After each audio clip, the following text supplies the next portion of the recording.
हरिओम।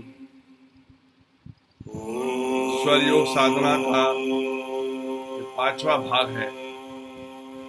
पिछली बार आपने देखा कि हम स्वच्छता शरीर को किस प्रकार से 72,000 नाड़ियों का शुद्धिकरण क्रमशः दाएं और बाएं स्वर को लेकर करते हैं।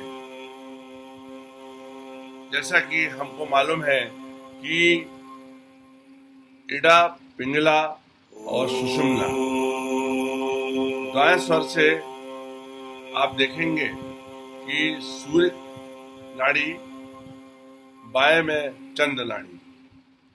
दोनों चीजों से सूर्य, चंद्रमा और अग्नि की यदि हम बात करते हैं तो दोनों से हमें प्रकाश प्राप्त होता है।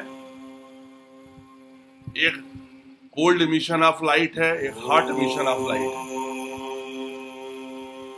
एक शीतांश प्रवृत्ति देता है, चंद्रमा गंभीरता का प्रतीक है जिससे कि आपको कोल्ड इमिशन ऑफ लाइट होता है, और सूर्य अद्भुत है जिससे कि हमको हॉट इमिशन, उसके रेडिएशंस मिलते हैं आपके।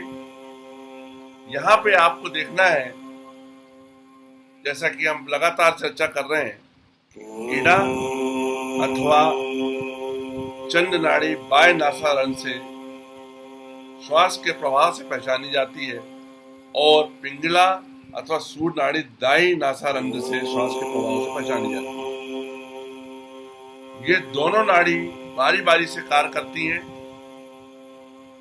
एक नाड़ी से दूसरी नाड़ी में प्रवाह के परिवर्तन के समय को विषवत कहते हैं। ये ध्यान देने वाली बात है कि जब ये प्रवाह आप चेक करते हैं इस तरीके से, आपको ये महसूस होता है कि आपका दायां स्वर चल रहा है, और फिर अचानक ये परिवर्तन जब होता है, ये चाहे बाएं से दाएं या दाएं से बाएं, तो यह जो प्रक्रिया है ये विषवत कहलाती है। और विषवत के समय कोई भी अच्छा या बुरा कार्य नहीं करना चाहिए। ट्रांजिशन पीरियड कहलाता है आपका। अब बात यहाँ ये आती है कि हम कैसे पहचानेंगे ये परिवर्तन अचानक या हुआ। तो प्रवाह परिवर्तन के समय यदि नाड़ी में कोई अवरोध होता है तो वह स्वाभाविक रूप से ये अवरोध पदार्थ बलपूर्वक बाहर आ जाता है। बलगम है, कफ है। अब बाहर कैसे आता है? हल्के और जोर से छींक आती है आपकी, हल्के या जोर से छींक आती है, और वह नासारंध्र स्वच्छ हो जाता है। और इसलिए आज भी आप देखेंगे मान्यता है कि अगर कहीं अचानक छींक आती है तो हम लोग क्या करते हैं, उसको शुभ नहीं मानते। ये बड़ी टेक्निकल चीज है, बड़े प्राचीन समय से चली आ रही है। छींक आती है तो हम लोग कहते हैं भाई रुक जाओ, आगे मत बढ़ो, कुछ देर रुकने के बाद में आप उस कार्य को प्रारंभ अंजाम दें, क्योंकि यह विषवत की ओर संकेत करती है। तो मेरी महत्वपूर्ण बात है आप।